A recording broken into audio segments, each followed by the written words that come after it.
di Kecamatan Jenar, Desa Dawung, Kecamatan Jenar. Perkara ini dari tempus deliktinya, tempat kejadiannya itu setahun yang lalu pas pengungkapan saat ini. Jadi penguapan ini terjadi di bawah umur yang berusia 13 tahun yang tinggal di desa Kecamatan Jenar dengan inisial anak DADJ, ya, inisial anaknya DADJ, umur 13 tahun, kondisi hamil.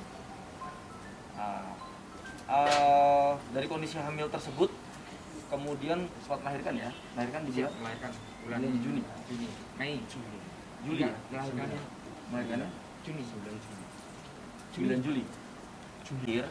Ya, pada saat menjelang lahir antara Juni-Juli itu keluarga korban, ya, jadi korban itu tinggal bersama ibu kandungnya dan bapak tirinya. Itu melaporkan ke pihak kepolisian dengan terlapor menyebut seseorang sebagai terlapor inisialnya T, bahwa diduga T inilah yang melakukan persetubuhan terhadap anaknya sehingga hamil dan pada saat itu menjelang melahirkan.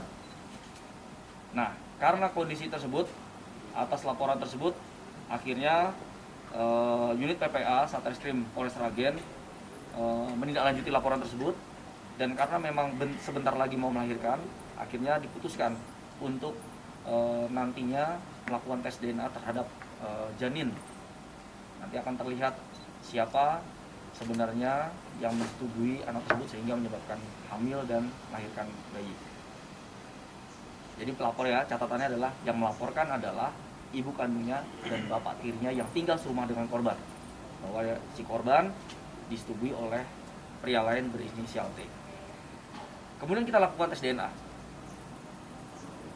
Beberapa minggu kemudian tes DNA-nya keluar dan pihak-pihak yang kita curigai termasuk terlapor T dan lainnya kita lakukan sampling, ya, terhadap tes DNA tersebut untuk mencocokkan antara tes DNA hasil dari si janin dengan pihak-pihak yang kita curigai.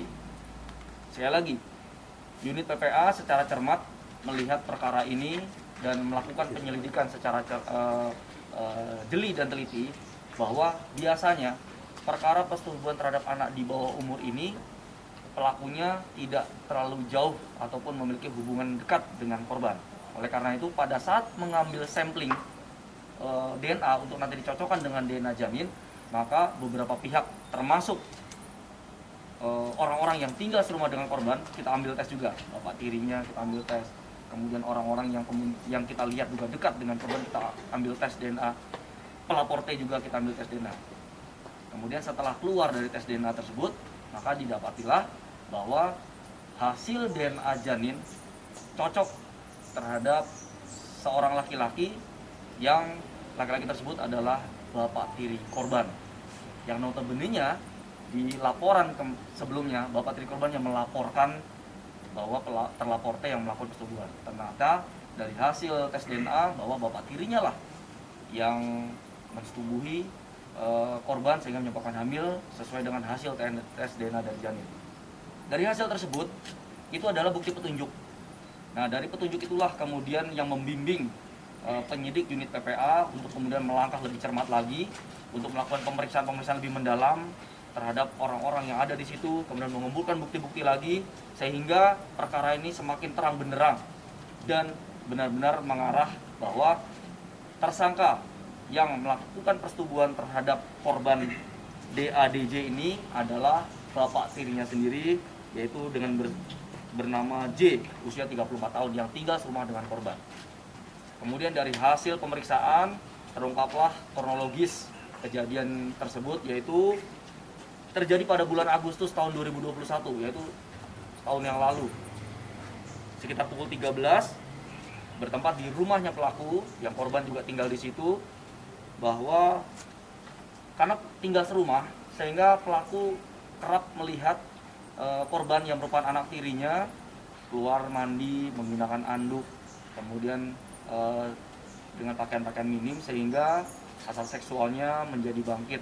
Dan benarlah tepat di sekitar bulan Agustus, tersangka lupa tanggalnya, sekitar jam 1 siang karena mendapati korban menggunakan anduk, kemudian tersangka melancarkan bujuk rayu terhadap si korban yang merupakan anak tirinya dengan cara diawali dengan mengelus-ngelus pipi, kemudian meremas bagian sensitif bagian korban, kemudian dilanjutkan mengajak untuk berhubungan badan. Dan itu kemudian dilakukan karena memang anak tiri di bawah tekanan oleh bapak tirinya. Dan akibat dari itu, korban mengandung, tersangka berhasil menutupi perbuatannya sampai dengan kemudian melahirkan, dan kita lakukan tes DNA dan terungkap perkara ini secara terang benderang bahwa yang melakukan persetubuhan terhadap korban DAD itu adalah bapak tirinya sendiri. Terhadap tersangka, kita menerapkan pasal 81 ayat 2 atau pasal 81 ayat 3 junto pasal 76D Undang-Undang Republik Indonesia nomor 35 tahun 2014 tentang perlindungan anak dengan ancaman hukuman maksimal 15 tahun penjara.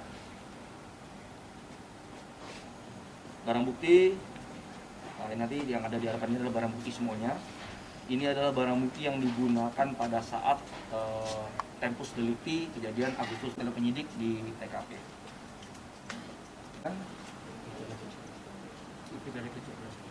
Lebih dari 17 kali. Lebih dari 17 kali. Pertama kali berhasil untuk merayu anak tirinya yang berhubungan badan. Selanjutnya mungkin mudah ya, dengan ajakan mau sampai dengan seingat 17 kali. Nah juga di luar. Di luar enggak? Di luar enggak, kalau di dalam rumah. Kadang pun di luar 17 kali. Iya. Kerjanya apa? Hah? Tukang jahit. Jahit apa? Jahit baju, Pak. Jahit baju. Kamu bukan orang Sragen ya? Orang Sragen, Pak. Orang Sragen. Bahasanya apa? Istri? Orang Sragen juga. Kerjanya apa istri?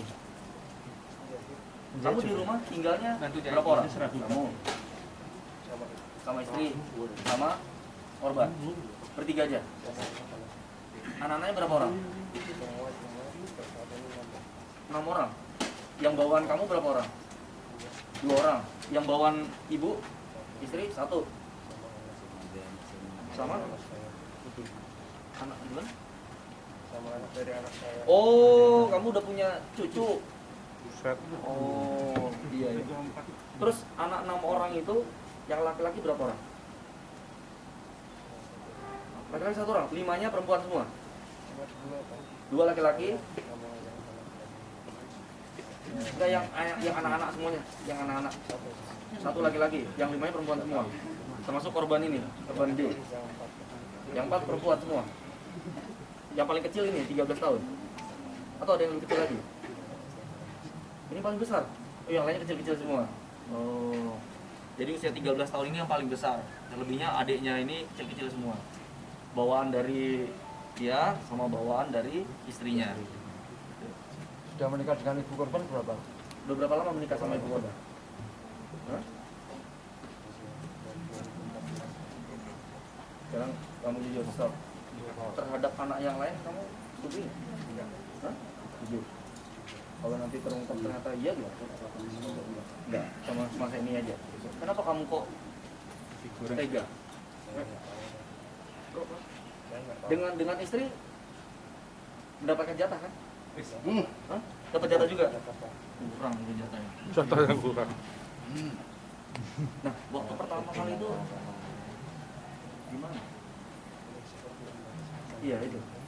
Janjinya apa itu dengan Tidak ada. Nah, untuk yang kedua, ketiga, kamu iming-imingi apa? Tidak ada. Jadi, begitu kamu pengen, kamu datangi karena itu baru ngajak. Nah, pada saat kamu ngajak, si ibu kemana? Ada di rumah. Loh, maksudnya di rumah tuh gimana? Memang rumahmu banyak kamar? Kamar cuma 1. Pada saat kamu melakukan, si ibu ini kan jam 1 siang. Karena istri saya waktu itu sedang Mau awal hamil. Jadi kamu tidak bisa berhubungan sama istri. Kamu lagi teler? Ibunya lagi teler. Iya. Terus persetubuhan yang kedua, ketiga, keempat kamu lakukan selalu di mana? Di rumah. Nah, posisi ibu di mana? Posisi istrimu? Di kamar? Nggak tahu? Selalu malam? Anak siapa? berdasarkan di komunikasi sama keluarganya. Oh, anak nyebutnya teh. Saya tidak tahu. Saya tidak bertanya. T itu siapa? Keluarga atau Tetangga? Atau siapa? Loh, T itu siapa? Maksudnya kamu nggak tahu? Orang kamu kan mikirnya lebih sama istri. Tetangga. Namanya T.